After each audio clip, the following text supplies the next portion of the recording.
Hi friends, എല്ലാവരും സുഖമായിട്ടിരിക്കുന്നത്. ഇത്രയും നാൾ കഴിഞ്ഞിട്ടാണ് ഞാനൊരു വീഡിയോ ചെയ്യുന്നത്.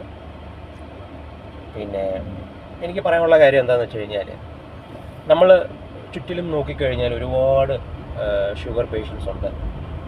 ഒരുപാട് പേര് ഷുഗർ കുറയ്ക്കാൻ വേണ്ടിയിട്ട് മരുന്നുകൾ കഴിക്കുന്നുണ്ട്. അപ്പം ഡോക്ടർ ഇപ്പോൾ നമുക്കൊരു ബ്ലഡ് ടെസ്റ്റ് ചെയ്ത് കഴിഞ്ഞാൽ ഡോക്ടർ പറയുന്നത് നമ്മളിപ്പം ഷുഗർ ആണെങ്കിൽ നമ്മൾ മരുന്നെടുക്കണം എന്നാണ് പറയുന്നത്. മരുന്നെടുക്കുന്നതുകൊണ്ട് തെറ്റ് പറയാനില്ല, കാരണം അത് നമ്മൾ നിയന്ത്രിക്കേണ്ട ആവശ്യമാണ്. എങ്കിൽ പോലും ഈ മരുന്ന് എടുത്തു കഴിയുമ്പോൾ നമുക്ക് സ്വാഭാവികമായിട്ടും പലതരത്തിലുള്ള സൈഡ് എഫക്ട്സ് ഉണ്ടാവും. അപ്പം അത് നമുക്ക് പരിഹരിക്കാൻ നമ്മൾ എന്താണ് സാധാരണ രീതിയിൽ, എത്ര ഷുഗർ ഉള്ള ഒരാളായാലും നമുക്ക് നിയന്ത്രിക്കാൻ പറ്റുന്ന വളരെ എളുപ്പമായ കാര്യം കാർബോഹൈഡ്രേറ്റ് നമ്മൾ പരമാവധി ഒഴിവാക്കുക, മധുരം ഒഴിവാക്കുക എന്നുള്ളതാണ് അതിനകത്ത് പുറകിലുള്ള ഒരു സയൻസ് എന്ന് പറയുന്നത്.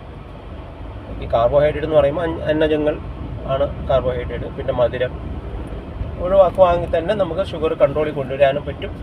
ആ രീതിയിൽ നമുക്ക് മരുന്ന് ഒഴിവാക്കാനും പറ്റും. ക്രമേണ മരുന്ന് നമുക്ക് ഒഴിവാക്കാനും പറ്റും. ടെസ്റ്റുകളൊക്കെ ചെയ്യുമ്പോൾ നമുക്ക് ഒഴിവാക്കാൻ പറ്റുന്ന കാര്യങ്ങളേ ഉള്ളൂ, ഇൻസുലിൻ എടുക്കുന്നവരായാലും.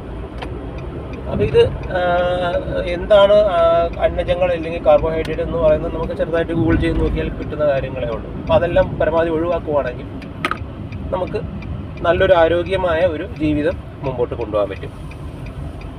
Thank you.